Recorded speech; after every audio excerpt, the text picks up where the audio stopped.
দীর্ঘ ৮ বছর প্রবাসে কাটিয়ে যখন কাউকে না জানিয়ে বাড়িতে আসি সারপ্রাইজ দেব বলে, বাড়িতে এসে আমি সারপ্রাইজ হয়ে যাই, কারণ আজকে আমার ছোট ভাইয়ের বিয়ে। অথচ আমাকে কেউ একবারও বলেনি। আমি বাড়িতে আসায় কেউ খুশি হতে পারেনি, আমি ভালোভাবেই বুঝতে পারছিলাম। কারণ তাদের চেহারায় খুশির চেয়ে বিরক্ত ভাবটা বেশি ছিল। সবার সাথে কুশল বিনিময় করে ঘরে যাই, তখন বাবা আমার পেছন পেছন আসে আর বলে, কিরে নিলয়, হঠাৎ বাড়িতে চলে আসলি যে, কোনো সমস্যা হয়েছে? না বাবা, সমস্যা হয় নাই, তোমাদের দেখতে মন চাইলো তাই চলে আসলাম। ও, তা আবার কখন যাবি? বাবার কথা শুনে অনেকটা অবাক হলাম। এই মাত্র বাড়ি আসলাম আর এখন জিজ্ঞেস করছে কখন যাবি। একটা মুচকি হাসি দিয়ে বললাম, কিছুদিন পরই চলে যাব বাবা। ও, এখন না এসে কিছুদিন পর আসতি? এখনো অনেক লোন দেনা বাকি আছে আমাদের। বাবার কথা শুনে কিছু বললাম না। তখন মা বলল, কিরে বাবা, চলে আসলি কেন, কোনো সমস্যা হয়েছে?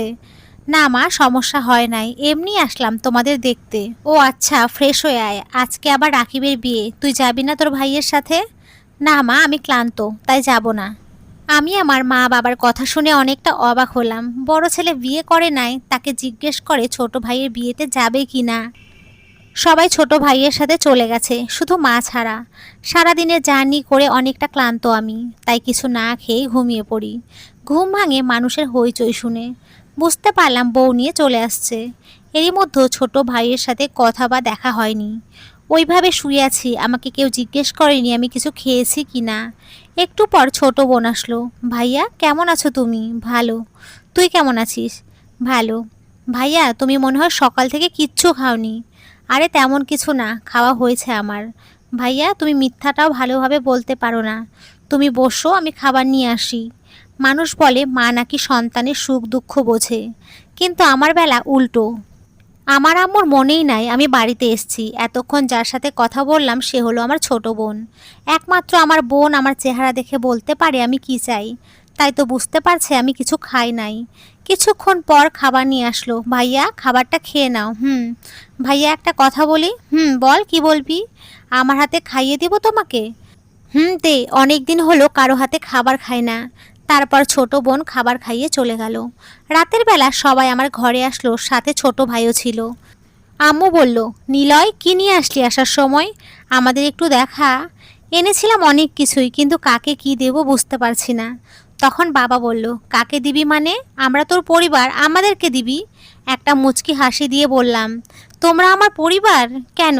না, এমনি। আমি এখন কিছু খুলতে পারবো না, 2 দিন পরে খুলবো।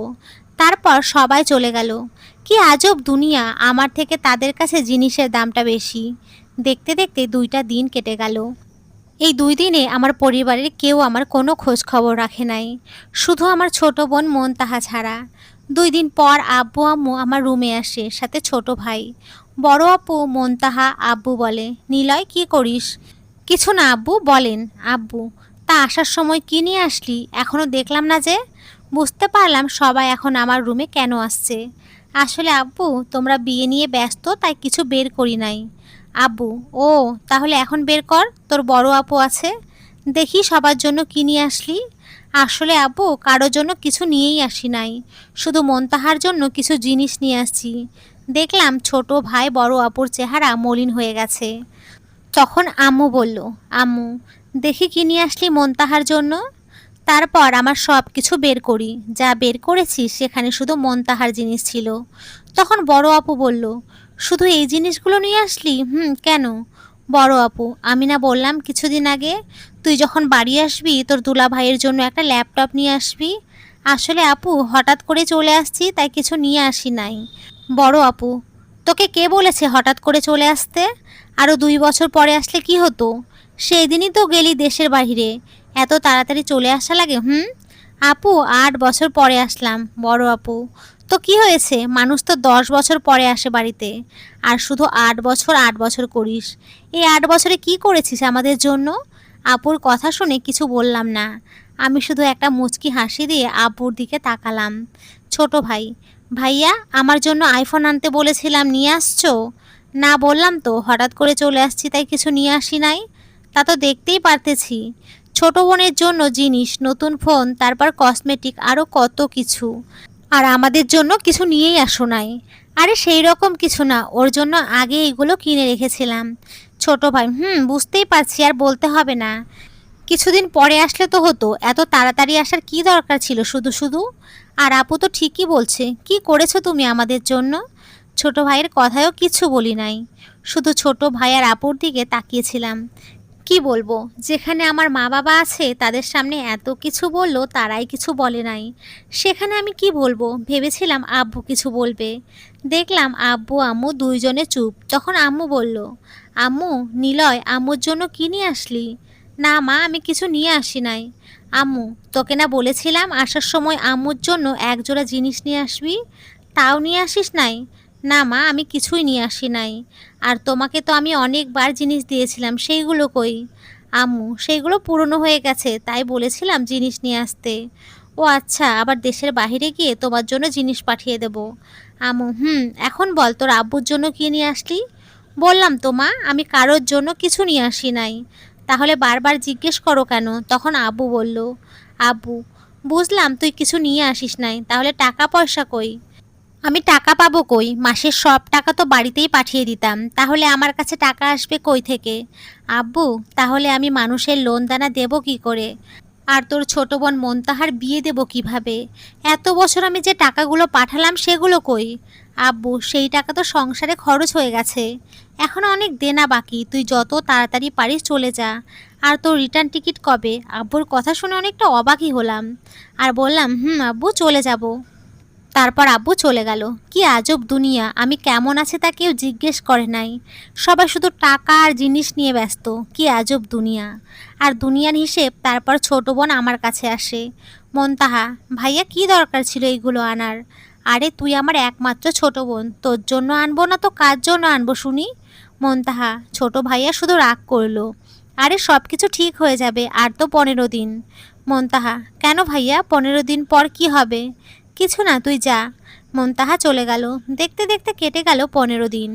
এই 15 দিনে আমার পরিবারের কেউ আমার কোনো খোঁজ খবর রাখে নাই, শুধুমাত্র ছোট বোন মন্তাহা ছাড়া।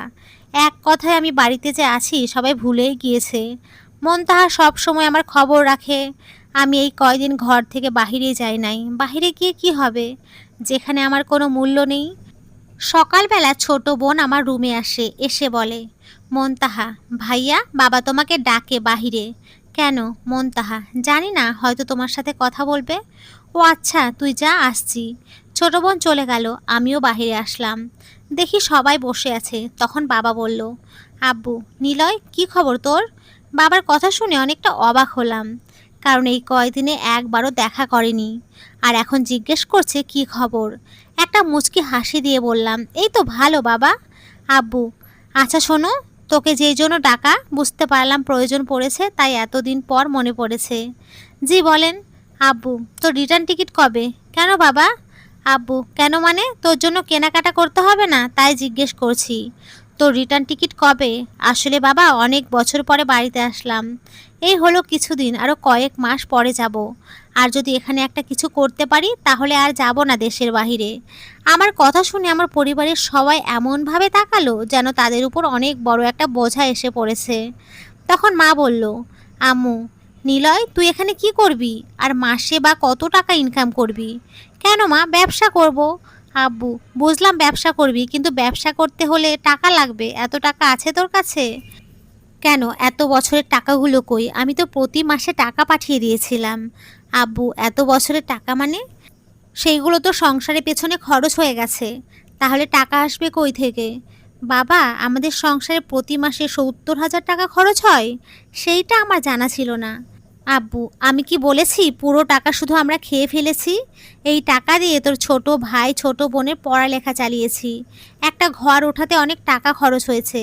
ও, আমাদের তো কোনো লোন দেনা ছিল না তাহলে? আব্বু, আরে তোর ছোট ভাইকে একটা বাইক কিনে দিয়েছি 3 লক্ষ টাকা দিয়ে। কই বাবা, আমাকে তো বলো নাই। আব্বু, এখানে তোকে বলার কি আছে, ও তোর ছোট ভাই, আর আমি ভেবেছিলাম তুই এখন দেশে আসবি না। ও আব্বু, আর শোন, তোর রিটার্ন টিকিট তাড়াতাড়ি কেটে ফেল। এই বলে সবাই চলে গেল। কি আজব আমার মা বাবা, মানুষ তার ছেলে মেয়েকে কাছে রাখতে চায়, আমার বাবা মা আমাকে দূরে ঠেলে দিচ্ছে। যদি বাড়িতে না আসতাম হয়তো বা এইগুলো কখনো জানাই হতো না। আর আমার পরিবার যে আমাকে শুধু টাকার জন্য মনে রেখেছে সেইটাও জানা হতো না।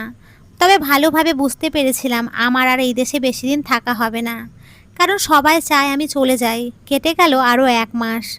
1 মাস পর বাবা আমার রুমে আসে আর বলে, আব্বু, কিরে নিলয়, তোকে সেই কবে বললাম কখন যাবি আমাকে বলতে, আর তোর কোনো খোঁজ খবর নাই। বাবা, আমি তো 4 মাসের ছুটি নিয়ে আসছি, ছুটি শেষ হলে চলে যাব। আব্বু, আমি বলে কি 4 মাস থাকতে হবে না, তুই এখন চলে যা, আবার না হয় 3-4 বছর পরে চলে আসবি। দেখতে তো পাচ্ছিস সংসারের অবস্থা। তারপরে আবার তোর ভাইকে একটা চাকরি দিতে হবে, অনেক টাকা লাগবে। মন্তাহাকে বিয়ে দিতে হবে, সেখানেও অনেক টাকা লাগবে। আচ্ছা বাবা, দেখি। বাবা চলে গেল। কেমন মা বাবা আমার! আমি বাড়িতে 4 মাস থাকলে তাদের সমস্যা। কথাগুলো ভাবতেই হাসি পায়। মা তো আমাকে ভুলেই গিয়েছে, আমার সাথে কেউ বসে খাবার খায় না। মন্তাহাকে দিয়ে খাবার পাঠিয়ে দেয়।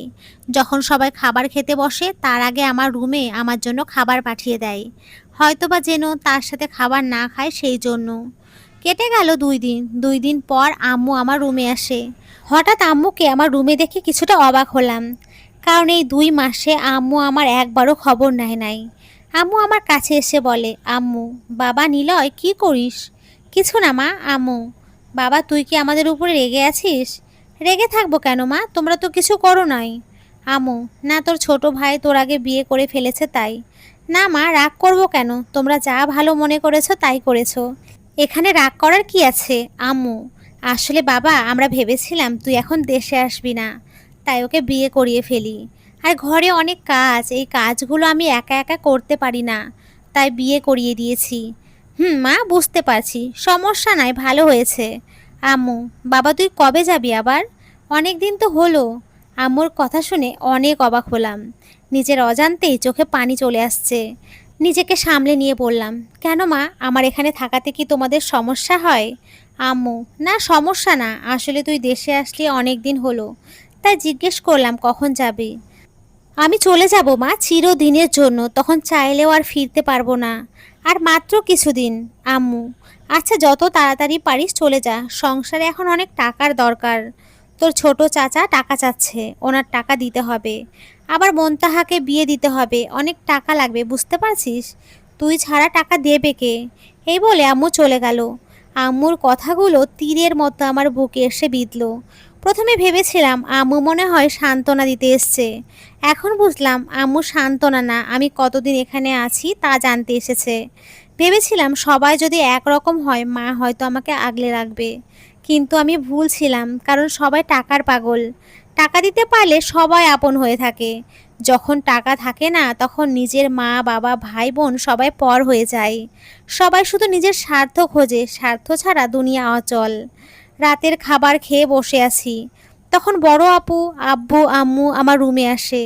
আব্বুর চেহারায় অনেকটা বিরক্ত ভাব, বুঝতে পারছি হয়তো কিছু বলতে চায়। তখন বড় আপু বলল, বড় আপু, নিলয়, তুই কি বিয়ে করবি? না আপু, বিয়ে করব না, কিন্তু হঠাৎ এই কথা কেন?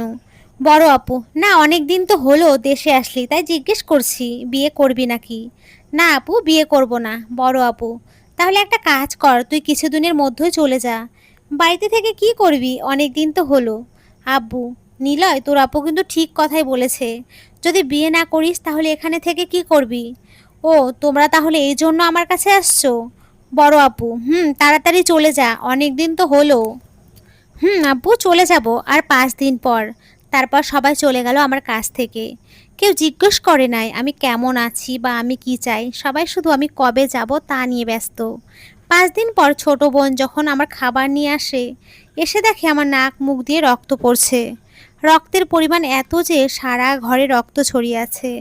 এইটা দেখে ছোট বোন এক চিৎকার দিয়ে বেহুশ হয়ে যায়। ছোট বোনের চিৎকার শুনে সবাই চলে এলো।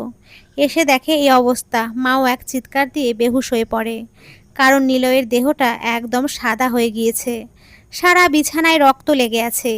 ছোট ভাই দেখে নিলয় নিঃশ্বাস নিচ্ছে না, হয়তোবা অনেক আগেই মারা গেছে নিলয়। নিলয়ের ছোট ভাই যখন নিলয়ের কাছে যায়, দেখে তার মাথার পাশে একটা চিরকুট।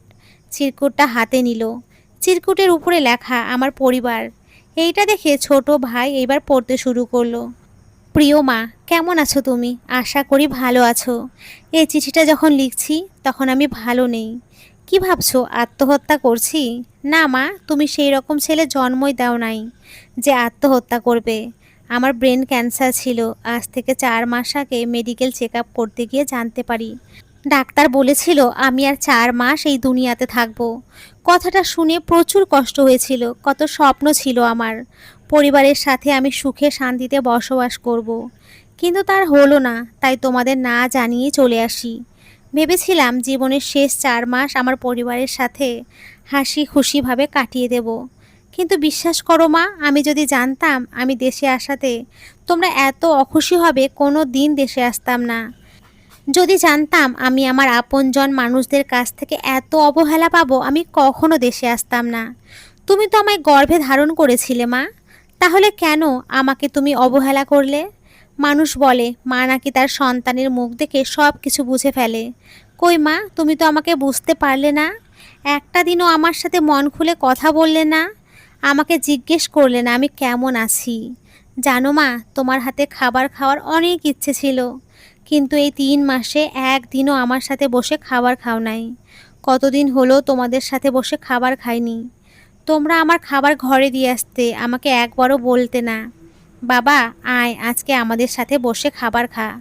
জানো মা, বাবা আমাকে মাসের শেষের দিকে কল দিত, দিয়ে শুধু বলতো নিলয় এই মাসের টাকা সবটা পাঠিয়ে দিস, সংসারে অনেক টাকার প্রয়োজন।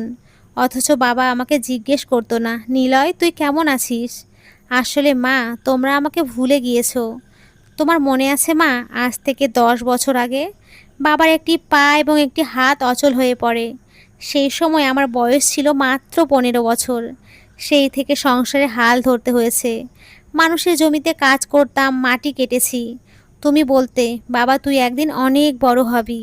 দেখো মা, তোমার সেই ছোট্ট নিলয় আজ অনেক বড় হয়েছে, আজ তাকে মৃত্যু নিতে এসেছে। তবে মা, আমি অনেক খুশি আজ, আমাকে আর অবহেলা সহ্য করতে হবে না। জানো মা, সেই দূর প্রবাসে একটা দিনও সকালে সূর্য আমার আগে ঘুম থেকে উঠতে পারে নাই। প্রতিদিন সূর্যের আগে কাজে যেতাম, আবার রাতের বেলা রুমে আসতাম। তোমরা টাকার নেশায় আমাকে ভুলেই গিয়েছো। তুমি বলেছিলে না তোমার জন্য জিনিস নিয়ে আসতে, আমি নিয়ে আসছি মা, আমার মাথার পাশে রাখা আছে। অনেক ইচ্ছে ছিল নিজের হাতে তোমাকে জিনিসগুলো পরিয়ে দেব, কিন্তু সব ইচ্ছে যে পূরণ হয় না মা। বড় আপু, তুই জিজ্ঞেস করেছিলি না আমি কি করেছি তোদের জন্য? তোর তো ভুলে যাওয়ার কথা না আপু। দোলা ভাই যখন নতুন ব্যবসা শুরু করবে, তুই আমার কাছ থেকে 5 লক্ষ টাকা ধার হিসেবে নিয়েছিলি, বলেছিলি কিছুদিন পর দিয়ে দিবি। কই আপু, আমি তো তোর কাছে সেই টাকা একবারও চাইনি। আপু, আমি দুলা ভাইয়ের জন্য ল্যাপটপ এনেছি, আমি শুধু দেখতে চেয়েছিলাম আমার পরিবারের কাছে আমার মূল্য কতটুকু। দোলা ভাইয়ের ল্যাপটপ আমার আলমারিতে রাখা আছে, আমার দাফন শেষ করে নিয়ে যাস, তোর ছোট ভাইয়ের পক্ষ থেকে শেষ উপহার। ছোট ভাই, তুই যখন বললি আমি তোদের জন্য কি করেছি, আমি তখন বাবার দিকে চেয়েছিলাম, ভেবেছিলাম বাবা হয়তো কিছু বলবে, কিন্তু বলে নাই। তুই জানতে চেয়েছিলি না আমি কি করেছি তোদের জন্য? তবে শোন, তোর বয়সে আমি মাটি কেটেছি, মানুষের জমিতে কাজ করেছি শুধু তোদের মুখে ভাত তুলে দিতে। প্রবাসে একটা ভালো কাপড় পরি নাই, যখন কিছু পছন্দ হতো ভাবতাম আমি এখন এইগুলো দিয়ে কি করব। আমার ছোট ভাইয়ের জন্য টাকা পাঠিয়ে দেই, আমি পরে কিনে নেব। তুই আমার কাছে আইফোন চেয়েছিলি না, ভাইয়া তোর জন্য আইফোন এনেছি, আমার বালিশের নিচে রাখা আছে। আমার লাশটা যখন বাইরে নিয়ে যাবি তখন নিয়ে নিস। প্রিয় বাবা, প্রথমে আমার সালাম নেবেন। আপনাকে আমার কিচ্ছু বলার নেই, কি বলবো বলেন? আপনি তো সব জানতেন আমাদের পরিবার আগে কেমন ছিল আর এখন কেমন হয়েছে। মনে আছে বাবা, আমি আরও 2 বছর আগে দেশে আসতে চেয়েছিলাম, তখন আপনি বলেছিলেন আর 2 বছর পর আসতে। এখন তো 2 বছর পূর্ণ হয়েছিল, তবে কেন এমন করলেন আমার সাথে? মা জিজ্ঞেস করেছিল আপনার জন্য কি নিয়ে আসছি, আমি এনেছি বাবা আপনার পছন্দের সোনালী কালারের ঘড়ি। আর আপনি বলেছিলেন মন্তাহার বিয়ের জন্য অনেক টাকা লাগবে। অনেক টাকা তো আমার কাছে নেই, আমার জমানো 5 লক্ষ টাকা ছিল, সেটা আমার বালিশের নিচে আছে। আশা করি এইটা দিয়ে মন্তাহাকে বিয়ে দিতে পারবেন। ও আর একটা কথা, আমাদের তো অনেক লোন দেনা, মাফ করবেন, আমি ওইগুলো পরিশোধ করতে পারি নাই। আমার কাফনের টাকাটা দয়া করে ধার করে এনে দিয়েন না। বাবা, আপনার কাছে আমার অনুরোধ, দয়া করে আমার কাফনের কাপড়ের টাকাটা আমার রোজগার করা টাকা থেকে দিয়েন। ছোট বোন মন্তাহা, তোর এই ভাইটা অনেক খারাপ একটা মানুষ ছিল রে, দয়া করে আমাকে ক্ষমা করে দিস। আমার ইচ্ছে ছিল নিজে দাঁড়িয়ে থেকে তোকে বিয়ে দেব, সেটা আর হলো না। দেখ তোর স্বার্থপর ভাই তোকে ছেড়ে চলে যাচ্ছে। জানো মা, আজ আমি অনেক ক্লান্ত, অনেক ঘুম পাচ্ছে আমার। আমি চললাম মা, সেই চিরনিদ্রায় আমাকে তোমরা ক্ষমা করে দিও।